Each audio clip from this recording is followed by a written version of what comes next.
Please stop. It's hurting me. Ouch. Please remove it. Please, I beg you, stop. It's paining me. Bimbo screamed as Mr. Collins put his big manhood inside of her as he enjoyed the pleasure of it. No matter how she kept screaming out loud, nobody heard her. Hello guys, welcome back to Bainsy Stories. If this is your first time watching, kindly hit the subscribe button and turn on the notification, and once more you are welcome to the family. It all started in the calm and serene city of Akwa Ibom, Nigeria.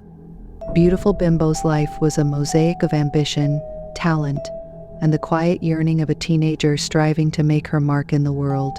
At 16, she was the pride of her high school, celebrated for her academic brilliance and particularly for her unmatched skill in mathematics. Bimbo's dream was as vivid as the equations she solved daily. She longed to become a renowned scientist and make her mother proud. However, behind the gleaming image of a model student was a girl grappling with the complexities of growing up. Her mother, a hard-working nurse, spent most of her time at the hospital, juggling long shifts to provide for Bimbo as a single parent. This left little room for the deep conversations Bimbo secretly craved, creating a quiet distance between them. At school, Bimbo's charm in mathematics didn't go unnoticed. Her teachers marveled at her ability to solve problems with a precision that seemed beyond her years. Among them was Mr. Collins, the school's celebrated math teacher, whose reputation for inspiring students was matched only by his charm. When he announced an advanced tutorial series for the school's top-performing students, Bimbo's heart leapt. Being selected felt like an affirmation of her hard work and dedication. Her friends congratulated her, but none as enthusiastically as Ada, her best friend and confidante. However, Ada's smile wavered when she noticed the name on the flyer. "Are you sure about this?" she asked cautiously. "I've always thought Mr. Collins was a little too friendly with students." Bimbo laughed, waving off a day's concerns. "You worry too much. He's just passionate about teaching," she replied. Ada's unease persisted, but she didn't press further. She knew how much this opportunity meant to Bimbo and didn't want to dampen her excitement. Bimbo, oblivious to the storm brewing on the horizon, threw herself into the tutorials with enthusiasm. To her, Mr. Collins' mentorship was a stepping stone to greater achievements. To Ada, it was a red flag she couldn't ignore. The first tutorial session was a mix of excitement and intimidation. Mr. Collins welcomed the students warmly, his charisma filling the room. His ability to simplify complex mathematical theories impressed everyone, including Bimbo. After the session, he approached her with a smile. "You have a rare gift, Bimbo. You remind me of myself at your age," he said, his tone dripping with admiration. Bimbo blushed, flattered by the compliment. She didn't notice Ada watching from the hallway, her brow furrowed with worry. Over the next few weeks, Mr. Collins' attention toward Bimbo intensified. He frequently praised her in class, often singling her out as an example for others to follow. He even gifted her a math textbook, scribbling a personal note on the first page, "To Bimbo, whose potential knows no bounds." Bimbo was elated, but Ada's unease deepened. "Why is he giving you gifts?" she asked one afternoon. "It's just a book," Bimbo replied with a shrug. "Maybe he sees something in me." Ada bit her tongue, unsure how to voice her growing suspicions without sounding overly critical. At home, Bimbo's mother noticed the changes in her daughter but attributed them to the pressures of excelling in school. She tried to engage Bimbo in conversation, but their interactions were brief and surface level. "You're working so hard," her mother remarked one evening. "Don't forget to take care of yourself." Bimbo nodded, hiding her conflicted feelings behind a forced smile. She wanted to tell her mother about Mr. Collins' overwhelming attention but hesitated. Would she understand? Would she dismiss it as harmless? Bimbo decided it was better to keep things to herself for now. The turning point came during one of the tutorials. Mr. Collins dismissed the other students early, asking Bimbo to stay behind to discuss an upcoming math competition. She agreed, eager to hear his advice. The conversation began innocently enough, with him outlining strategies for tackling advanced problems. But then he asked her a question that caught her off guard. "What do you dream about, Bimbo?" he asked, leaning forward slightly. She hesitated. I dream of becoming a scientist," she replied, her voice uncertain. He smiled. "That's a noble dream. But dreams require sacrifices," he said cryptically. Before she could ask what he meant, he handed her a piece of paper. "Here's some additional material. Keep this between us," he added with a wink. Bimbo's discomfort grew, but she forced herself to nod politely. As she walked home that evening, the paper crumpled in her hand. Bimbo couldn't shake the uneasy feeling settling in her chest. Ada's words replayed in her mind, but she brushed them aside. "I'm just overthinking," she whispered to herself. But deep down, she knew something wasn't right. For the first time, she felt a flicker of doubt about Mr. Collins' intentions, though she couldn't yet bring herself to confront it. The storm was no longer on the horizon, it was inching closer with every step she took. Bimbo's journey had only just begun, and she had no idea how much her world was about to change. Mr. Collins was the kind of teacher that every school wanted to have on its roster. He had a way of breaking down complex ideas and presenting them in ways that students could easily understand. His charm wasn't limited to the classroom, he was also a favorite among parents and other teachers, often called the backbone of the school's academic success. For Bimbo, his attention felt like a badge of honor. She thought that being mentored by such an accomplished teacher was a once-in-a-lifetime opportunity. Initially, the tutorials seemed professional, focused solely on advanced problem-solving in preparation for upcoming competitions. Mr. Collins made Bimbo feel confident, always assuring her that she had the potential to achieve greatness. "I've seen many students over the years," he said one day, his voice filled with conviction. "But you're different. You have something extraordinary." His words were like fuel to Bimbo's ambitions, and she found herself working even harder to meet his expectations. However, subtle changes in Mr. Collins' behavior began to emerge. He started extending their sessions beyond the scheduled time, often asking questions about her personal life. At first, they seemed harmless. "How is your mom?" he'd ask casually. "You must be so proud of her for working so hard." Bimbo didn't mind answering these questions. She saw them as signs of genuine concern. But as the weeks went by, the questions grew more probing. "Do you ever feel lonely at home?" he asked one day. Bimbo hesitated, unsure why the question felt so invasive.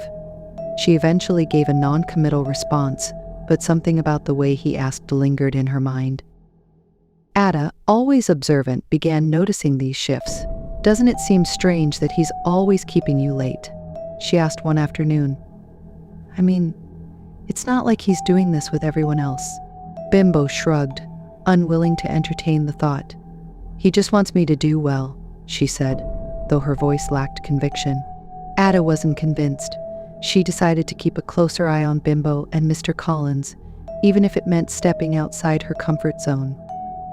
One day after class, Mr. Collins handed Bimbo a small envelope. "This is just between us," he said with a wink. Inside was a handwritten note congratulating her on her progress and a set of practice problems he had prepared specifically for her. While the gesture seemed thoughtful on the surface, the secrecy of it all made Bimbo uneasy. Why can't he just give this to me during class like everyone else? She wondered silently. Still, she said nothing, choosing instead to push down the knot of discomfort forming in her stomach. Ada's curiosity turned into action when she stumbled upon the note while flipping through Bimbo's books. "What's this?" she asked, holding up the envelope. Bimbo snatched it from her hands, her cheeks flushing with embarrassment. "It's nothing," she said quickly. But Ada wasn't so easily deterred. "Bimbo, this isn't normal," she insisted. "Why is he giving you notes in secret? What else has he said to you?" Bimbo's voice faltered as she tried to defend Mr. Collins. "He's just helping me," she mumbled. Ada frowned but decided not to push further.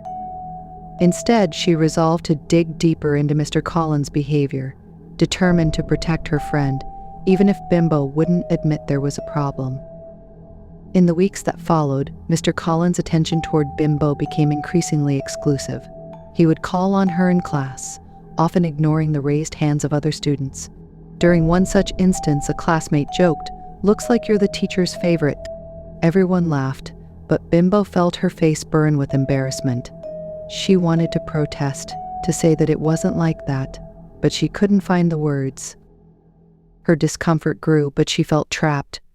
On one hand, she didn't want to jeopardize her academic opportunities or her relationship with a teacher who had so much influence over her future. On the other, she couldn't ignore the nagging feeling that something was very, very, very wrong. The lines between mentorship and manipulation were blurring, and Bimbo found herself caught in the middle, unsure of who to turn to for help. The storm that Ada had warned about was no longer on the horizon. It was here, and Bimbo was standing directly in its path. The air in the classroom was heavier than usual. Bimbo sat at her desk, attempting to focus on the equations in front of her, but the subtle shift in Mr. Collins' demeanor over the past few weeks weighed on her mind. She was no longer sure if the admiration she had once felt for him was justified. At first, his extra attention had seemed encouraging, a sign that he saw her potential. Now, it felt oppressive, as if a spotlight had been placed on her against her will. She glanced over at Ada, who caught her eye and gave her a reassuring nod.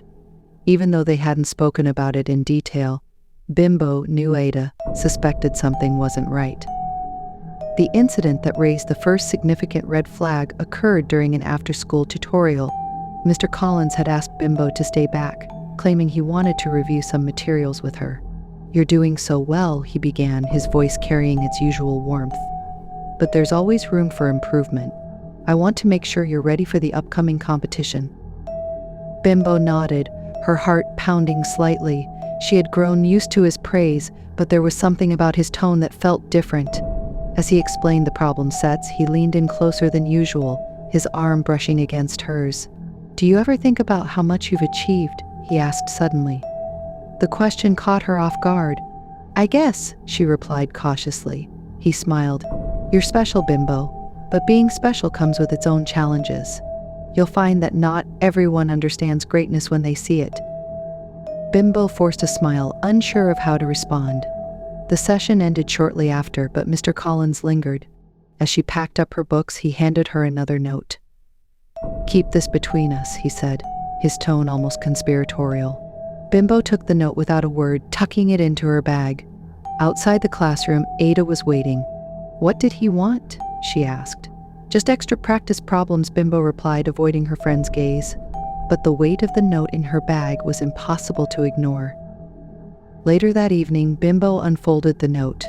It was another handwritten message, praising her dedication and reminding her of the importance of discretion. She stared at the paper, her chest tightening. Something about the secrecy felt wrong, but she didn't know how to articulate it. Part of her wanted to tell her mother, but another part worried she would be dismissed or told she was overreacting. Instead, she stuffed the note into the back of her drawer and tried to focus on her homework.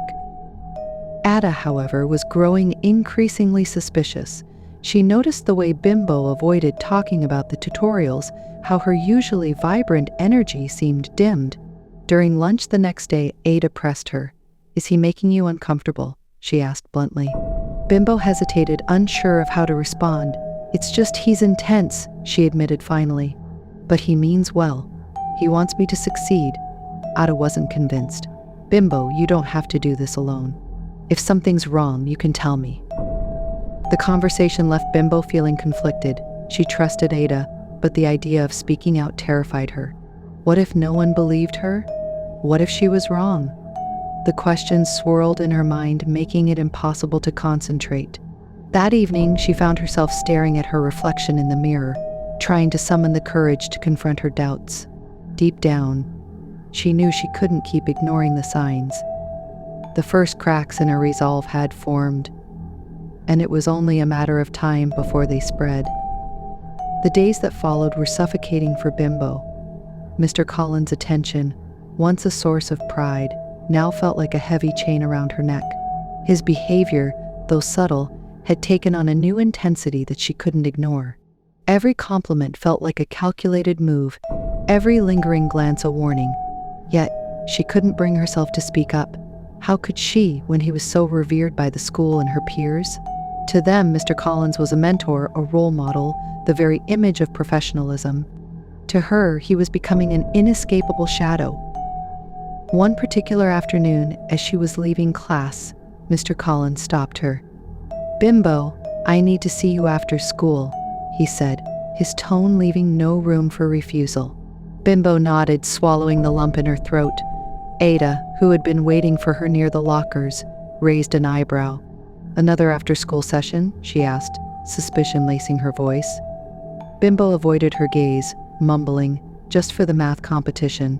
Ada frowned but didn't press further, though her unease was palpable.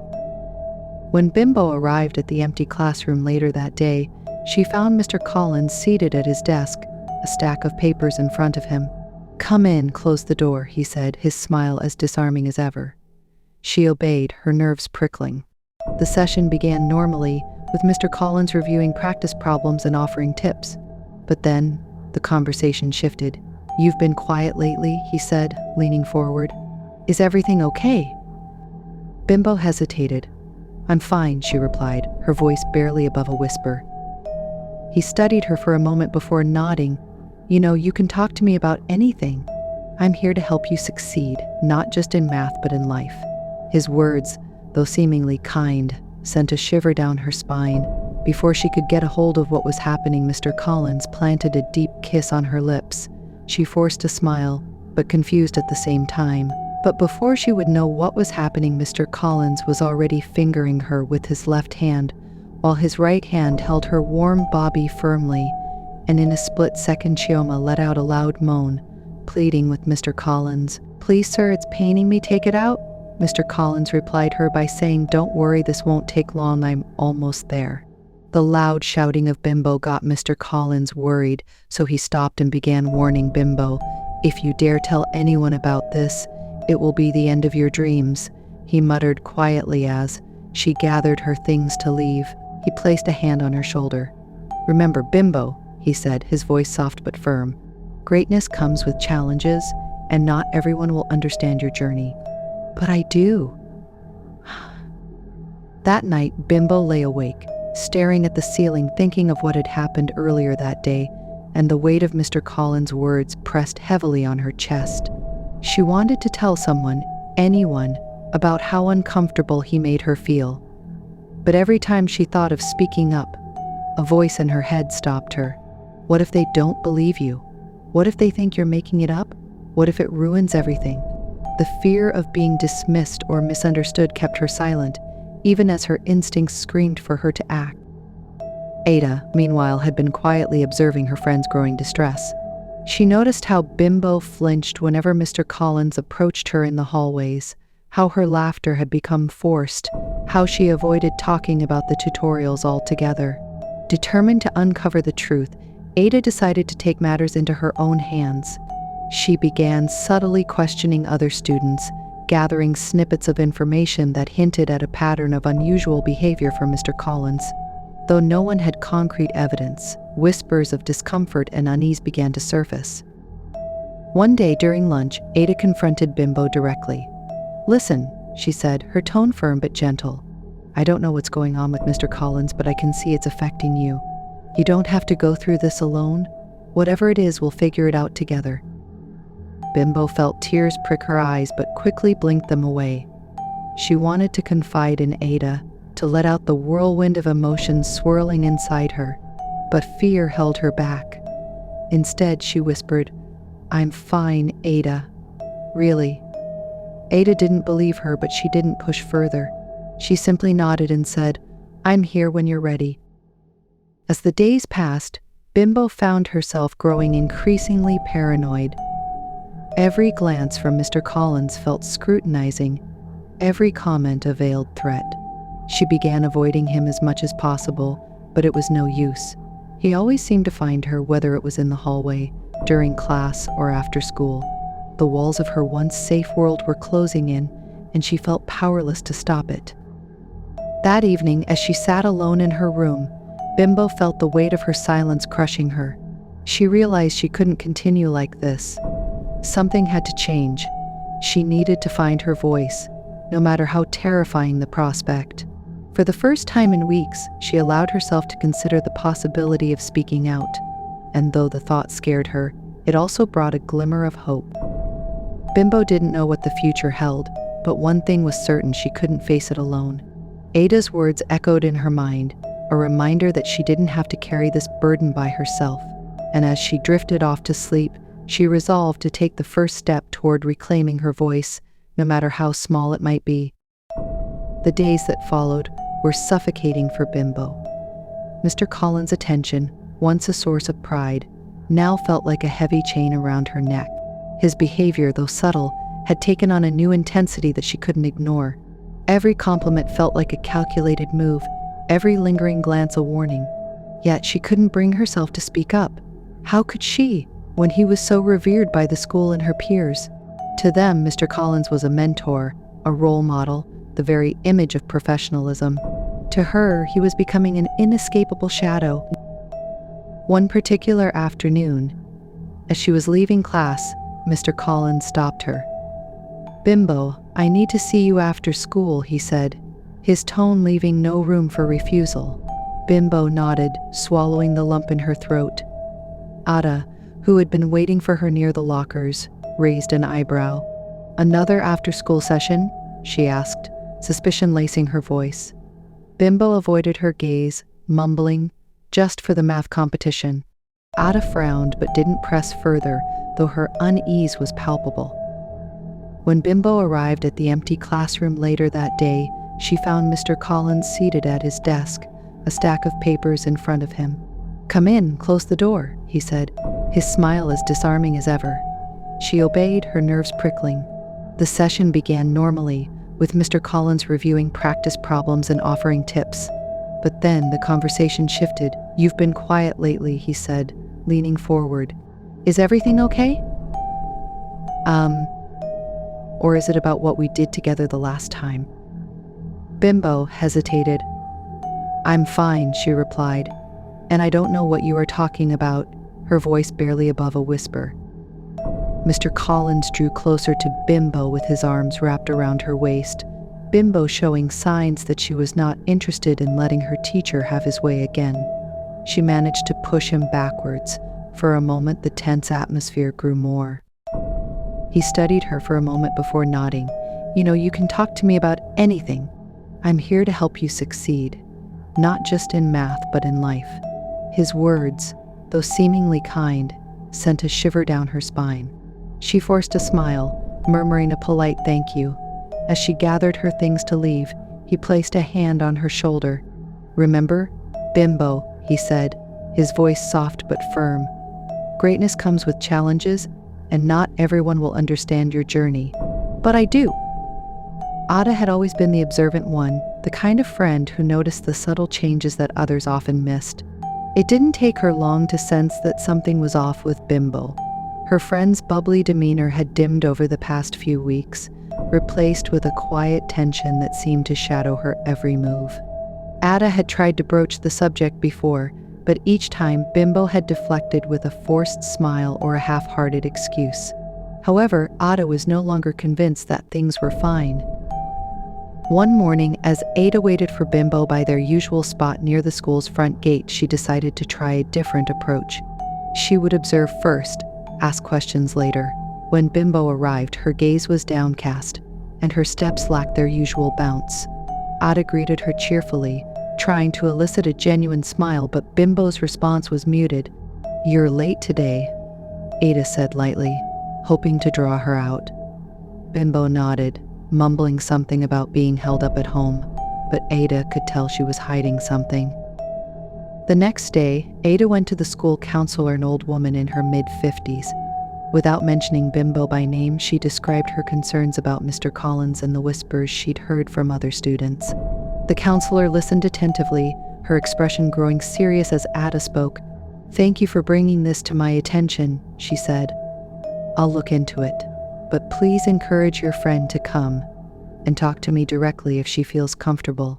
Ada nodded, feeling a mix of relief and anxiety. She hoped she'd done the right thing.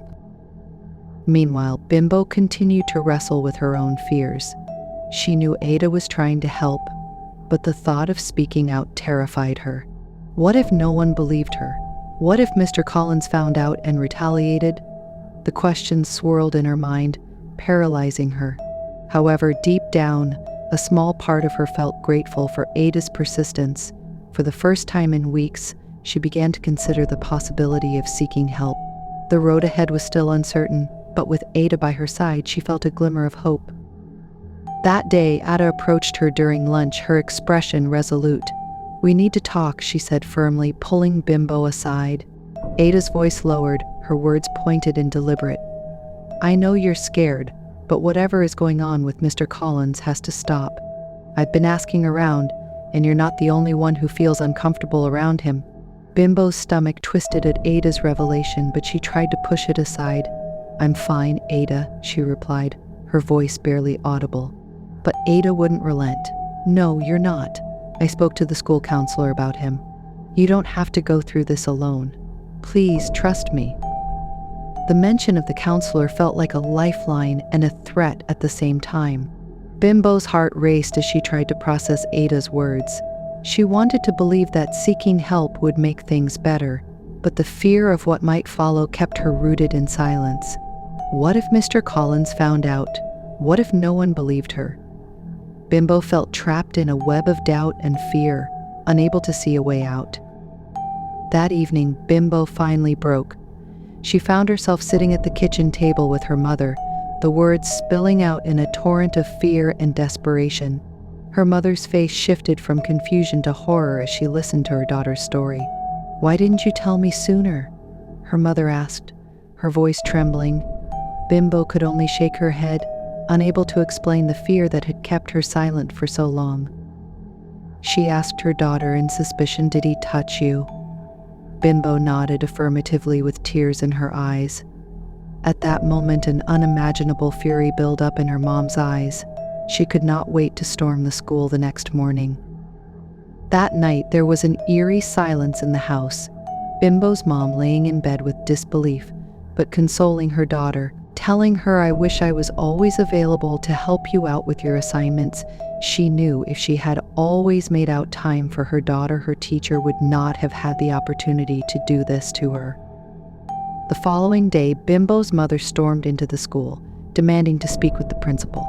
What followed was a whirlwind of meetings, investigations, and confrontations. Mr. Collins' charming facade began to crack as more students came forward with their own accounts of his behavior. By the end of the week, the school had no choice but to report him to the authorities.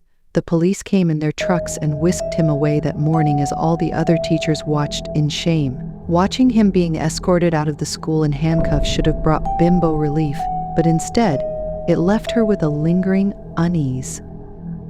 As she walked home that day, Ada by her side, Bimbo couldn't shake the feeling that this wasn't the end. Ada tried to reassure her. "He's gone, Bimbo. You did the right thing." But Bimbo's mind was filled with unanswered questions and the nagging fear that Mr. Collins' influence might reach further than she imagined. That night, as she sat in her room, Bimbo's phone buzzed with a message from an unknown number. The text read, "You think this is over? It's just the beginning." Her blood ran cold as she stared at the screen, realizing that the storm was far from over. This was only the beginning of a battle she hadn't anticipated, a battle that would test her resilience, her courage, and her trust in those around her. Bimbo woke up the next morning having some nausea. She could not really figure out what the problem was. She was throwing up with all her body weak and feeling dizzy, but this was not a good symptom at all. But she was too scared to think the unimaginable. Thanks for watching.